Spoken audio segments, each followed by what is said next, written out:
চোৰাং ব্যৱসায় ঘাটিত পৰিণত ধুবুৰীৰ ভাৰত বাংলা সীমান্ত ধুবুৰীৰ একাংশ ব্যৱসায়ীয়ে বাংলাদেশৰ পৰা অবৈধভাৱে মৰাপাট সৰবৰাহ কৰি ৰমৰমীয়া বেহা চলোৱাৰ অভিযোগ ভাৰত বাংলা সীমান্তৰ টাকিমাৰি হৈ নাৱেৰে চলিছে মৰাপাটৰ চোৰাং বেহা অসমৰ বজাৰত মৰাপাটৰ ঊৰ্ধ্বমুখী দামৰ সুবিধা লৈ এই বেহা চলাইছে অসাধু চক্ৰই আন্তঃৰাষ্ট্ৰীয় নদীপথেৰে চলা এই চোৰাং বেহাই দেশৰ নিৰাপত্তাৰ প্ৰতিও ভাবুকি কঢ়িওৱাৰ অভিযোগ স্থানীয় ৰাইজৰ শীঘ্ৰেই এই বেহা বন্ধ কৰাৰ ক্ষেত্ৰত ব্যৱস্থা গ্ৰহণ বাবে বিভাগীয় কৰ্তৃপক্ষক দাবী ধুবুৰীবাসীৰ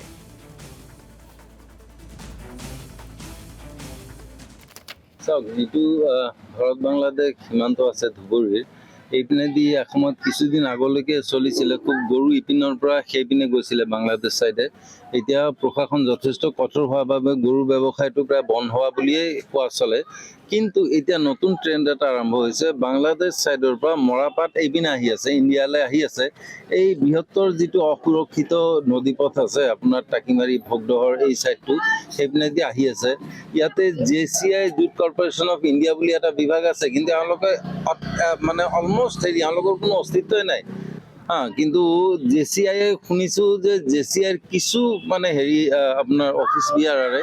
এই যিটো এটা চোৰাং কাৰবাৰ চলিছে মৰাপাটৰ সেইটো তেওঁলোকে কিবা কমিশ্যন লয় বুলি শুনিছো গতিকে এই সব বন্ধ হ'ব লাগে যদি কিবা